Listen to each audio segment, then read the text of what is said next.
So a couple of days ago, refreshed my Instagram, and I saw a post that at first I thought was McFarlane Toys, or even maybe Mayfix or something like that, only to find out that it was Beast Kingdom, and I'm like, huh, Beast Kingdom, another Batman, more Batman figures, or rather DC figures overall, that are not movie related or existing license related. It's more so leaning towards the comic book side of things, something that's a bit more iconic and mainstay for where these characters come from.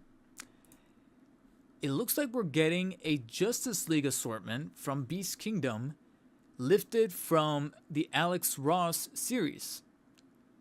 They're calling it the DC Comic 90th series because they are celebrating 90 years. And it's part of the DAH line, Dynamic Action Heroes. So same line as where the movie Batman stuff is coming from, like the Keaton Batmans, the upcoming movie Batmans from Bale to Clooney to Kilmer, which I still have on pre-order, by the way.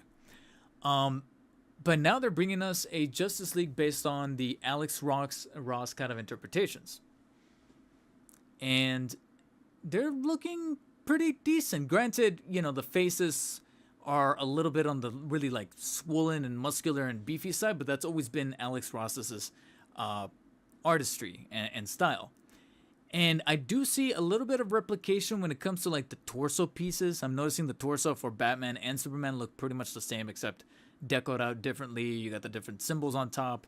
But I do like the head sculpts. They look a little oversized. The sculpting and the detail on them looks pretty cool, but they just look just a little bit.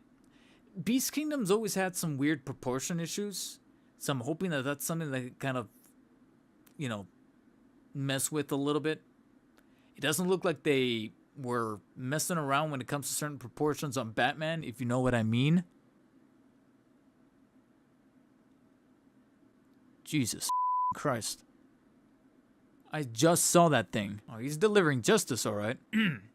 The only one that maybe has proportions that could fit would probably be Flash, because he's meant to be a leaner character. He's supposed to be, running fast. So it fits him better. But when it comes to the bulkier characters, I hope that the proportions are on like the elbows, the knees are a little bit more on the favorable side. Looks like we're getting a wired cloth cape for Superman, for all the characters.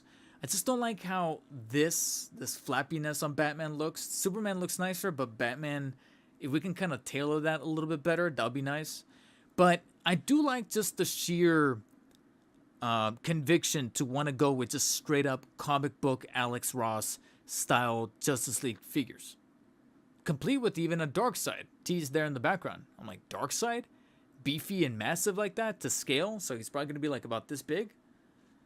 I'm kind of down for that. And imagine if this ends up being like a build-a-figure style kind of wave. With that said, I also hope that it's not the only wave, because there's some serious omissions from this series.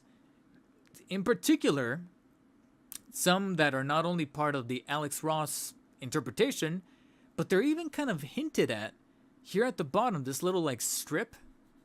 You have, who is obviously missing from the series and kind of bothered me at first, Wonder Woman. Where's Wonder Woman?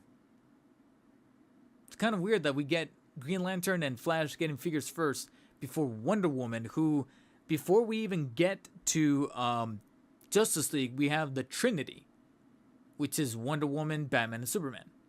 Then we get Justice League. So,